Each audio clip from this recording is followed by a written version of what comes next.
kind of based off the same type of market. And when one's doing well, they're all doing well, and when one's doing bad, they're all doing bad. So, like you said, they're played off the 2008. Let's see what's driving their ROE ratios here. Like so many of the other oil companies after the oil spill in 22, their RE ratios drastically fell into the negatives, making it impossible for them to pay off any creditors or keep their shareholders happy. I did some further research and wanted to know what exactly was driving these numbers. To start off, their liquidity ratios didn't go over 4.0 margin in 2011 and dropped back down in 2012. The liquidity ratio just talks about how well the company was liquid, how well it handled its assets and was able to spend its money and get money back into the company as far as changing assets into cash. The Hornbeck's tax burden and leverage ratio was making the company's ROE become so low. Like I said, it's been driving it for all the different companies. I guess during this time of need, they were just taking a lot of money out for us, loans and things like that to pay for different things, and it really shows here in their ROE ratios. Instead of magnifying their gain and leverage, they magnified their losses, and the managers were taking out too much money in taxes and putting the money into the wrong places and areas. Let's just check out Hornbeck's EVA ratio. The economic value added for Hornbeck in 2012 is a negative 178 million, which is pretty consistent with the other companies, like I've said.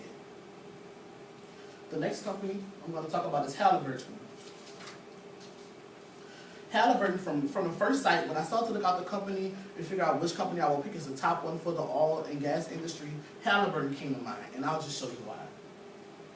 As you can see here, their RE ratios are looking pretty good. They pretty much stood over the 10.0 margin as far as consistent over all the 5 years. And let's just see what's driving their numbers, because it may be the tax burden, which isn't a good thing. As you can see, the ROE ratios as the past 5 years have been a good, consistent trend, topping over all the other 4 companies. It appears that Halliburton's ROE ratio was driven by interest. Let me stop here. If it's driven by interest, this can be coming from the market, because the managers could be putting money into exits to stocks or bonds, and maybe the market just predicted them to be good. So it doesn't necessarily mean the managers handled the money correctly, but they just kind of lucked up a lot of the times. But look what luck gave them. In the RE ratio, they're doing pretty good as far as being able to pay back creditors and give money to their shareholders. And we all know we like to keep our shareholders happy. Surprisingly, the liquidity ratios weren't extremely high as I assumed, but to compensate for that, they just took just enough that and turned it into profit to make the company stay afloat and drive, as you can see here. Let's look at their EVA ratios. Halliburton's EVA is a negative 694 million. Now this is one of the things that kind of pushed me away from Halliburton, because I would have expected to see them, do surpass or at least minimum of what the market thought they did, but they really just dropped the measures here. So we'll see at the end of the analysis. Now, this is the advertising industry. Advertising industry, like I said, I'm going to analyze 5 companies for each of the industries. But here, I'm going to analyze 5 countries, which is the Lamar Advertising, Clear Channel Outdoor, Velasquez, CBS Corporation, and Charter. Actually, we're not going to do Charter because they didn't have enough information on Bloomberg to cover all the 5-year ratios. So we're not going to X out Charter for now. Lamar Advertising. Everybody knows about Lamar's advertising. You see the billboards all over everywhere. And when it first came to mind, I thought of it. I thought that maybe Lamar, the advertising, they would be good because they have a lot of billboards, a lot of opportunity to make money. But let's just see. Wow. Lamar's RE ratios are horrible, to say the least.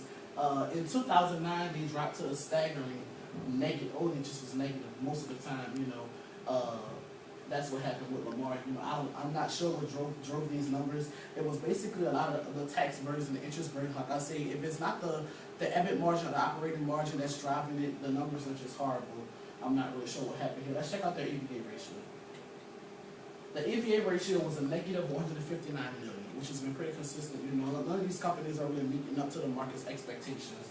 And as you can see, they don't have any supply chain, things that they come from or even provide to resources. Clear Channel Holding Incorporated, recognized as one of the world's largest out-of-the-home companies. We have been built inventory of specialized outdoor advertising products uniquely tailored to meet the needs of today's advertising industry. So that's what they kind of pride themselves on. Let's see how they did with the company-wise. The ratio analysis, as I said just before, the advertising industry just flopped for its RE ratios. Even though the oil and gas industry didn't do that well, but at least they maintained their numbers and they weren't dropping into the negatives in the 5-year assessment. The EVA ratio, once again, it's not as bad as what we've been seeing so far. It's only negative 95 million, but it's still in the negatives. You know, you like to see those numbers at least at a zero margin, but more so over the zero margin to see that they've actually beat what they've actually invested into for the year. CBS Corporation. Everybody knows about CBS. They have different types of medias, you know, billboards, TV shows, all those different things. So, you know, you're expecting them to do well. So let's just check and see how they did. You know, it's not as bad as the other advertising industries. In 2008, they all kind of did really, really bad. I'm not sure what drove that. But of course, the other 4 years of the industry, they really did, you know, okay compared to the other industries and other companies with their RE ratios. The EVA ratio, as you can see here, they have a positive 159 million as far as their EVA ratio compared to what the market thought. So this is a very good sign, a bright light, I would say, out of this industry to show that they are doing something with their money. As you can see back with their RE ratios, they did okay, you know, and but they're also the EVA ratios was actually pretty good this time around. Velasquez Communications is a leader in intelligent media delivery, providing over 15,000 advertisers proven and innovative media solutions to influence consumers wherever they plan, shop, buy, and share. That's a little bit about Velasquez Communications if you don't really know. Their RE actually was pretty good also. You know, like I said, in 2008, the companies for advertising were pretty consistent with their RE being negative in 2008. But as you can see here, they did really well in 2010 to 2009 as far as the RE ratios. The EVA ratio here is a positive. It's $26,801,000. So that's pretty good as far as compared to all the other companies. Let's check out the next company. And that is it. And now I have to pick and choose one company from each industry.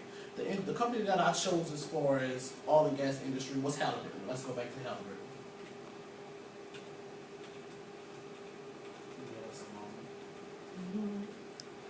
Halliburton, this is our winner for today. The reason why I chose Halliburton, as you can see here, their RE ratios were just, and this is the most important thing that companies actually look at, because the most important thing is for companies is to maximize shareholders' wealth. And clearly this is what their goal was to do, even through the times of the oil spills and when they had to borrow money and tax and interest burden, they still maintained a positive RE ratios, you know, looking out for their shareholders. So that was pretty commendable to me. And as far as their EVA ratio, even though it was in the negatives, you know, like I said, the most important thing to companies and the companies is to keep their shareholders happy. So that's why I chose Hornbeck as far as the one for oil and gas. I chose Velasquez for the advertising industry.